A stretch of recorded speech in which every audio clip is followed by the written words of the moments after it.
आज हम हैलाकांडी को समझने की कोशिश करेंगे, पर इसे सिर्फ एक और चुनावी लड़ाई के चश्मे से नहीं देखेंगे। नहीं, हम इसे एक गवर्नेंस इंजीनियरिंग की समस्या के तौर पर देखेंगे। यहां हमारा मकसद हाल जीत का अनुमान लगाना नहीं है, बल्कि ये समझना है कि जमीनी हकीकत और आंकड़ों को जोड़कर एक बेहतर और ज्यादा जवाबदेह शासन की नींव आखिर रखी कैसे जा सकती है। असम की बराक घाटी में है हैलाकांडी। ये सिर्फ नक्शे पर एक जगह नहीं है, ये जमीन है।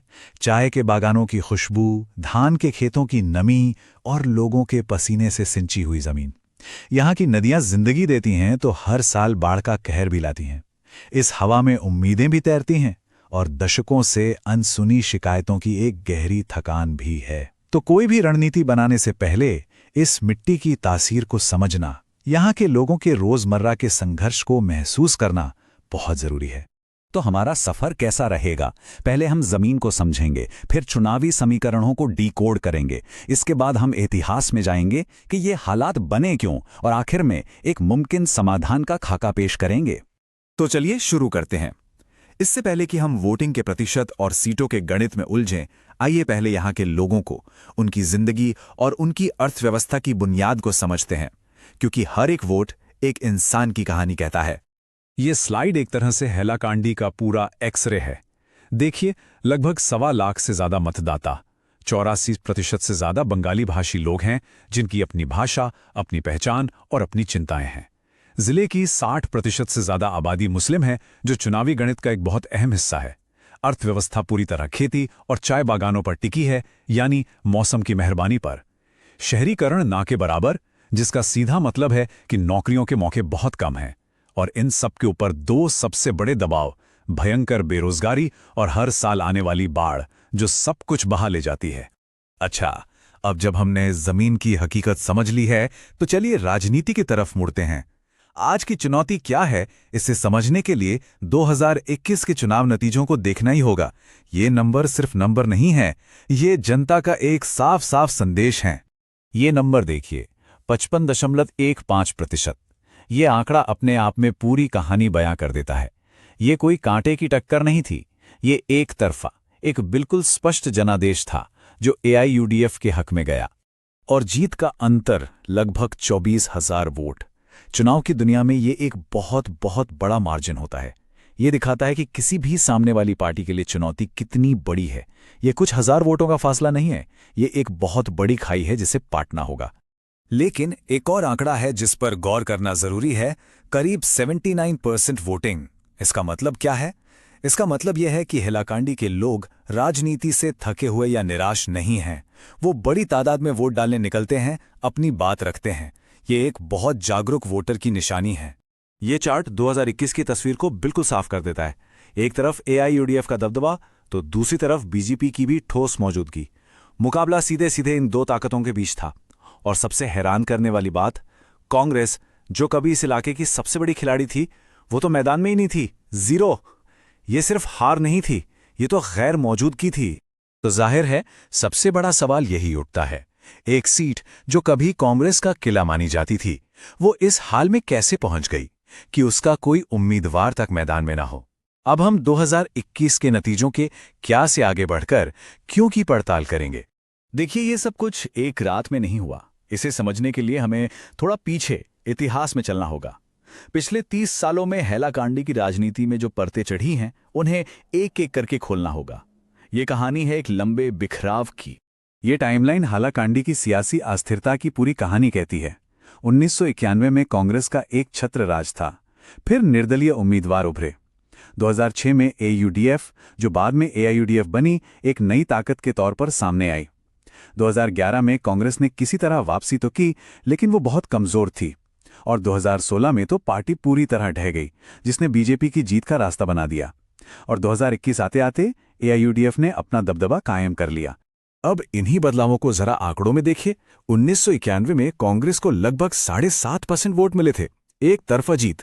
लेकिन 2016 आते आते ये आंकड़ा सिमटकर सिर्फ 3.8% रह गया। ये एक राजनीतिक भूकंप जैसा था। वहीं BJP धीरे धीरे अपनी जगह बनाती रही और 2016 में करीब 40% वोट के साथ जीत गई। ये नंबर दिखाते हैं कि यहाँ की राजनीतिक वफादारी कितनी तेजी से बदली है। तो इस पूरे इतिहास से हम सीखते क्या हैं? यही कि हैलाकांडी का वोटर किसी एक पार्टी से बंधा हुआ नहीं है। उसकी वफादारी दो चीजों से तय होती है, विकास के मुद्दे और पहचान की राजनीति।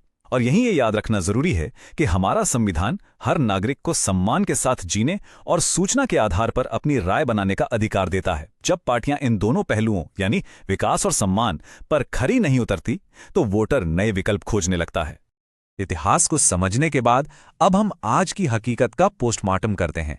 हम उन अंदरूनी कमजोरियों और बाहरी दबावों को देखेंगे जिनकी वजह से विपक्ष के लिए, खासकर कांग्रेस के लिए, यहां एक राजनीतिक वैक्यूम, एक खालीपन पैदा हो गया।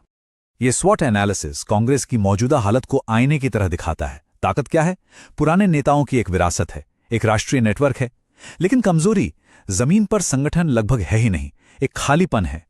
मौके भी हैं, जैसे कि सरकार के खिलाफ लोगों की नाराजगी का फायदा उठाना, पर खतरे भी उतने ही बड़े हैं, जैसे AIUDF का मजबूत वोट बैंक और बीजेपी का डिसिप्लिन्ड ऑर्गेनाइजेशनल ढांचा। ये हीट मैप एक डैशबोर्ड की तरह है जो पार्टी की अंदरूनी हालत दिखाता है। संगठन और कैडर कम, कैंपेन के लिए संसाधन कम और वोटर तक पहुंच वो भी कम। इसका सीधा मतलब ये है कि पार्टी और जनता के बीच जो कनेक्शन होना चाहिए वो पाइपलाइन ही टूटी हुई है। ये एक बहुत गंभीर चेतावनी है। और ये स्लाइड असल में पूरी समस्या की जड़ है। एक तरफ है लोगों की असली जरूरतें, नौकरी चाहिए, सड़क चाहिए, बाढ़ से छुटकारा चाहिए, अच्छे स्कूल अस्पताल चाहिए। और दूसरी तरफ उन्हें राजनीति से क्या मिलता है? पहचान, नागरिकता और सांप्रदायिक मुद्दों पर बहस। लोगों की जिंदगी की सच्चाई और राजनीति की बातों के बीच एक बहुत गहरी खाई बन चुकी है। तो ठीक है, हमने समस्या को समझा, उसका विश्लेषण किया। अब बात करते हैं समाधान की। ये एक ऐसी रणनीति का खाका है जो सिर्फ चुनाव जीतने के लिए नहीं, बल्कि गवर्नेंस पर फोकस करके लोगों से दोबारा जुड़ने का रास्ता बताती है। इस रणनीति की नींव है चतुर्मुख सिद्धांत, मतलब समस्या को 4 हिस्सों में बांटकर उस पर काम करना। पहला मोर्चा है चुनावी, यानी आंकड़ों और जमीनी समीकरणों को गहराई से समझना। दूसरा है संगठनात्मक, बूथ लेवल से पार्टी को दोबारा खड़ा करना। तीसरा है कथा का मोर्चा, यानी बातचीत का मुद्दा बदलना। और चौथा है संसाधन, यानी इस पूरे काम के लिए जरूरी पैसा, लोग और तकनीक जुटाना। इन चारों में कथा का मोर्चा शायद सबसे जरूरी है। राजनीतिक बहस को तोड़ने वाले मुद्दों से हटाकर लोगों की असल तकलीफों पर लाना होगा। सांप्रदायिकता के बजाय नौकरियों पर बात हो, नागरिकता के डर की जगह संवैधानिक अधिकारों का भरोसा दिया जाए, पहचान की राजनीति की जगह विकास और सामाजिक न्याय का एजेंडा हो। और हां, यहीं पर नागरिकों की निजता और सहमति का सम्मान भी आता है। डिजिटल जमाने में लोगों से संवाद करते हुए उनकी निजी जानकारी का इस्तेमाल पूरी जिम्मेदारी और उनकी सहमति से ही होना चाहिए, जैसा कि भारत का डेटा संरक्षण कानून भी कहता है। किसी भी अच्छी रणनीति को जमीन पर उतारने के लिए एक टाइमलाइन चाहिए। ये 90 दिन का प्लान यही दिखाता है कि काम कैसे स्टेप बाय स्टेप आगे बढ़ेगा। पहले 30 दिन संगठन की नींव डालने में, अगले 30 दिन कैंपेन को गति देने में, फिर आखिरी महीने में खास वोटर को टारगेट करने में और अंत में वोटिंग के दिन हर एक वोटर को घर से बाहर निकालने के महाअभियान तक।